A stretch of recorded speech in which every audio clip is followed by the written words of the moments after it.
teknologi, dia membawa sekali perubahan budaya dan lifestyle sekali ya. Ya, dia personality, nilai kehidupan. Bagi dia sebab itu Tak faham nilai.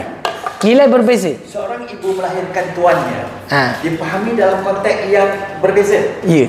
Jadi kita tak kata anak derhaka, tapi sebenarnya si ibu tu dia kena faham. Ya.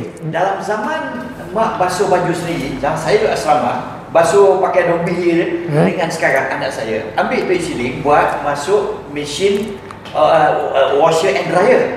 Jadi dia berbeza tau. Pasal dia akan melibatkan apabila mesin itu kan, kita tu tak pakai kawai. Sekarang pakai kawai. Sekarang lagi hebat pada kawai. Mana orang dah fas? Ada je orang guna cerit. Tak ada. Tak ada. Sekarang pergi Mekah Madinah pun, kau tekan je cappuccino ke latte kan, dia akan keluar air tak tumpah. Jadi dengan sebab itu training kau ni malas bangun 8 pagi masak air, bagi dia tak masuk. Cikgu bangun pagi masuk masak air tak? Tak jadi. Syuuuh bunyi. Tak ada dah. Kowe. Tapi kena ingat, kita yang kena kulit, kita kontrol dia.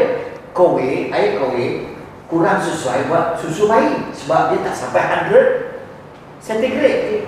Kita kena pakai air. Betul. Jadi maknanya, tetapi budayanya berbeza. Dia terciptanya mesin teknologi, dia membawa sekali perubahan budaya dan lifestyle. Betul.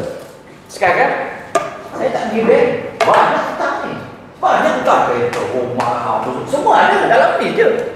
Bayar insurans, bayar takaful, bayar hibah, semua dalam ni je.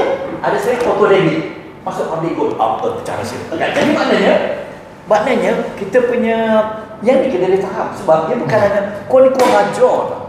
Tak boleh sebab kita sekarang ada universiti sekolah anak Malaysia.